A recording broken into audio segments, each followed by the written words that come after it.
When you broaden your focus and you begin to sense nothing but space, the act of sensing and feeling space causes you to stop analyzing and thinking.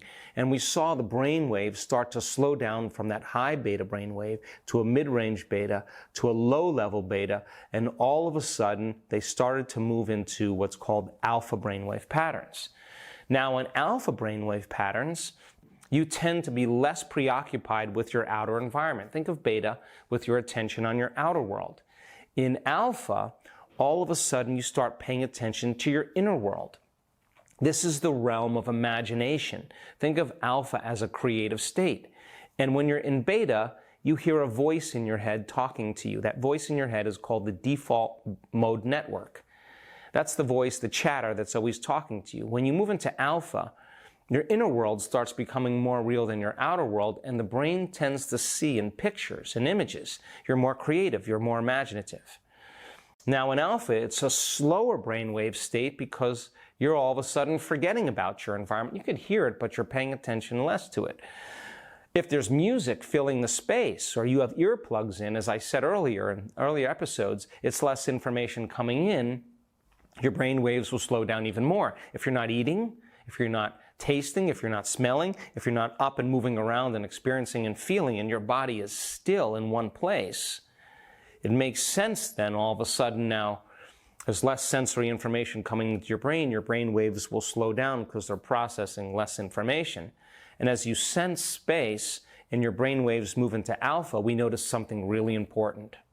The act of sensing space and opening your awareness not only changed our brains into alpha, but all of a sudden, we started seeing those different compartments of the brain that were once subdivided because of the arousal of the stress hormones and your quick attention shifting. All of a sudden, those different compartments began to unify. Different communities that were subdivided, different networks began to synchronize and form larger communities and larger networks. And think about this. What sinks in the brain starts to link in the brain. In other words, the brain started functioning in a more holistic state. And now the brain moved into alpha brainwave patterns, but not just any type of alpha brainwave patterns, very coherent and orderly alpha brainwave patterns. And we saw the front of the brain talking to the back of the brain. The right side of the brain started talking to the left side of the brain, and the brain started resonating into a more holistic state. And when the brain starts firing in that orderliness, you start feeling more like yourself than you have in a very long time. We could say now, your brain is getting more orderly. And as you sense nothing but space, people think that they're sensing nothing. But I want you to think about this. The quantum field is an invisible field of energy, of frequency, of information that connects and unifies everything physical or material. And its signature is order, it is wholeness, it is oneness. And as people don't know this, as they're sensing nothing but space, they begin to entrain their autonomic nervous system to start to unify with that unified field. And all of a sudden, the nervous system starts functioning more orderly. And then all of a sudden, we started seeing certain people feeling so relaxed, feeling so safe, feeling so connected that their body felt safe enough to relax even more, and the body starts to fall asleep into a light sleep, and the person is awake, and that's called theta. And in theta now, a very slow brainwave pattern, if the body is asleep and the mind is awake, and we've conditioned the body to be the mind habitually and emotionally, that's the moment the body's no longer the mind. And the door between the conscious mind and the subconscious mind is wide open to information. And this is when we can rewrite a program. This is when we can lay down a new track. This is when we could begin to rehearse a new program so that we begin to subconsciously change our unwanted habits and behaviors. And we have great measurements of people in that theta state where they are reprogramming their nervous system and reprogramming their brain and body into a new future. So in theta then, when the body is asleep and the mind is awake and we're suggestible to information, suggestibility is your ability to accept, believe, and surrender without any analysis to what you're giving it, what's being inputted into the nervous system.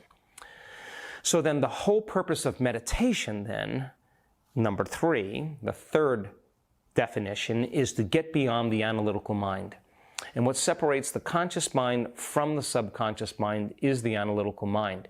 And when people learn how to regulate their brain waves and slow them down, now they're entering the operating system where they can rewrite a program, where they can lay down a new track, when they can begin to rehearse and install new circuitry and write down a new program. So that's the purpose of meditation. And so the act of broadening your focus, going from a narrow focus to a broadened focus, going from a convergent focus to a divergent focus, the act of sensing nothing but space, broadening your awareness, starts to create brain coherence. And when the brain starts functioning in a more orderly and coherent way, and it begins to synchronize, and those different compartments of the brain start working together, there comes a moment where the two hemispheres of the brain start to synchronize into balance, and the union of polarity, the union of opposites, the union of duality is called wholeness. And now we are creating from wholeness instead of from lack or separation.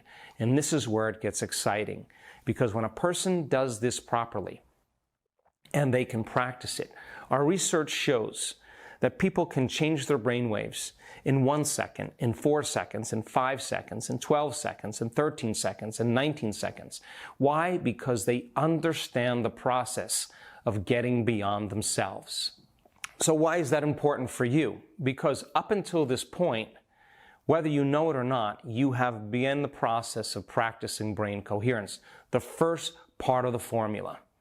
And so when you open up your awareness in your next meditation, I'm going to ask you, as if you had no eyes, no ears, no body to feel, to smell, to taste, as if you were just an awareness, I'm going to ask you to sense this blackness, and I'm going to ask you to sense its depth. I'm going to say, how far can your awareness go into endless space?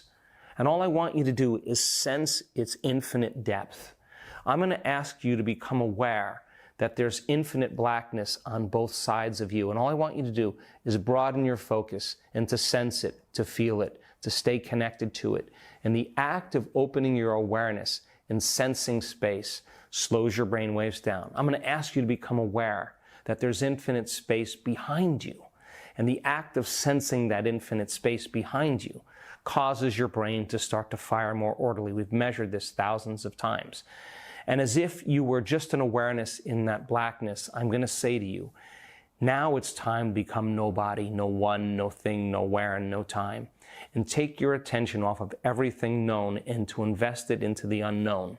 And like investing into a bank account, the longer you linger in the unknown, the more you create possibilities in your life. And if you find your mind returning to your body, to your pain, to your drives, to your emotions, to your habits, to thinking about certain people or objects or places or things in your known predictable reality, to thinking about the familiar past or the eventual future, simply become aware that your attention is on the known, investing back into this three-dimensional reality. Stop, relax, return back to the present moment, and unfold back into possibility, into the blackness. Now that blackness, I know some of you are thinking, what is this? So then the quantum field is an invisible field of energy and information that exists beyond this space and time. There's no bodies there. There's no people there. There's no objects. There's no things. There's no places. There isn't even any time. So then think about this. Take away all the bodies, all the people, all the objects, all the things, all the places in this universe. Take away the Earth, the moon, all the planets, the moons on those planets. Take away the sun. That means the light from the sun goes. Take away all the stars. There goes all the light from the stars. Take away all the galaxies. Take away everything physical or material in this known universe. The only thing you're left with is space, infinite blackness, a vacuum. But just because you can't see something doesn't mean it doesn't exist. Now, as you broaden your awareness into this blackness, I want you to understand that you are connecting to frequency and to energy. And when you do this properly and you sense nothing but space, and you learn how to change your brain waves into alpha and theta in more coherent patterns, you start to suppress activity in the memory bank of the neocortex, the autobiographical self. Remember, this is your connection to everything known or you've experienced in your three-dimensional reality. And as you suppress neurological activity in your thinking brain, our research shows that your awareness or energy moves right into the brain underneath your thinking brain, called the limbic brain, the seat of your autonomic nervous system. Now you are learning how to be conscious in your subconscious mind. Now, delta brainwaves is deep sleep. That's when your body's in a restorative state. So we want to learn how to regulate your brainwaves and slow them down so you can linger in that place where you're half awake and half asleep and learn how to rewrite programs.